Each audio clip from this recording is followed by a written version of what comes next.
Tom Pelissero here on the Rich Eisen Show. What are you learning in Tampa? What's the scoop there? What's the word? What's the storyline? What do you got for me?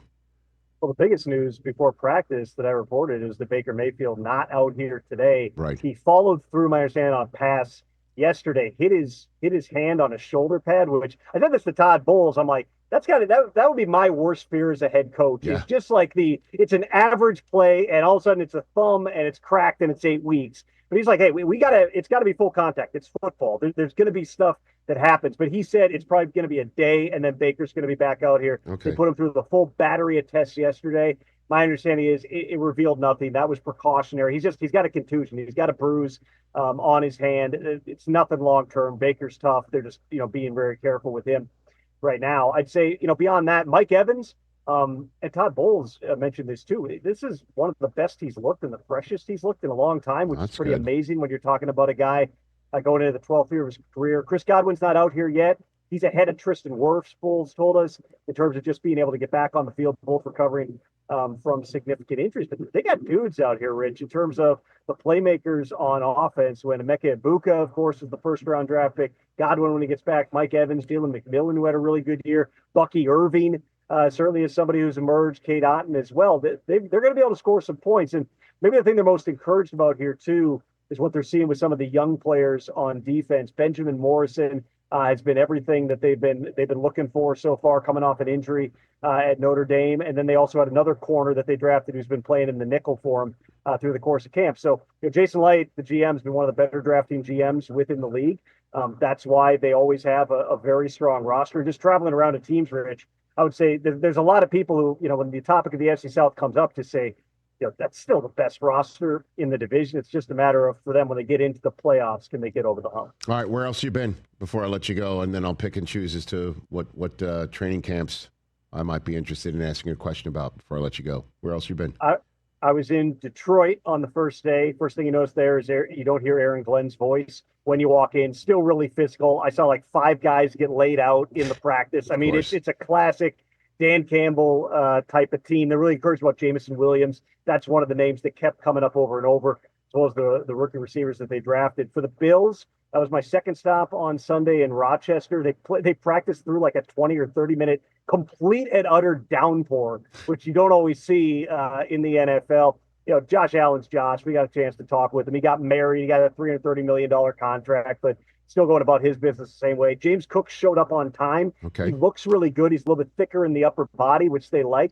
And so that's a guy that, to keep an eye on here. Obviously, his contract situation still playing out, but he's looked really good in the early portion of camp. I did a double dip on Monday, hung out with the Commanders. Maybe the biggest thing there, besides obviously the McLaurin stuff, is defensively. They've really remodeled that whole thing. The entire secondary. There's only 2 guys left in the cornerback group who were even on the team last year. They thought that was a weakness. They injected talent at every level of that defense. Obviously, they've got one of the oldest rosters in the NFL. They're managing that. They just added Von Miller. Von's not doing a ton yet in terms of on the field, but I talked to Joe Witt Jr., who said Von's also, in the meeting rooms, he's like running a sort of tutorial, teaching all the young guys his pass rush moves. So that alone, is a bonus there. Then I rolled up to the Ravens training camp.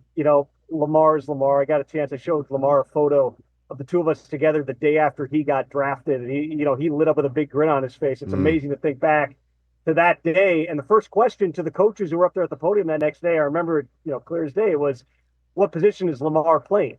That's a pretty wild first question when you think back to this guy winning 2 NFL MVPs since, they're loaded. They got a ton of corners, which, they got like 5 or 6 legit corners. Part of that's because in that division, especially when you're going up against the Cincinnatis, you got to be able to roll deep at that position and match up. I went to the Jets.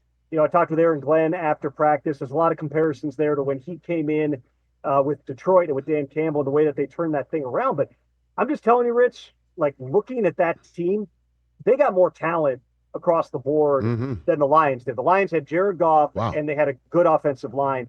The Jets have, the Lions didn't have anybody like Sauce. They didn't have anybody like Garrett Wilson. They didn't have anyone like Quinnen Williams. How is that all going to come together? A lot of that's going to come down to Justin Fields. And so the process they're going through after he dodged, the near-death experience, according to social media, when he got his toe stepped on, it's about figuring out what does he do well, and now how do we build an offense around those things. He doesn't have to play. He doesn't have to be a 70% completion guy. Just make more plays down the field. That's going to get teams out of that single high safety coverage that they play where everybody's down defending against the run. Then all of a sudden you got more shots on the outside.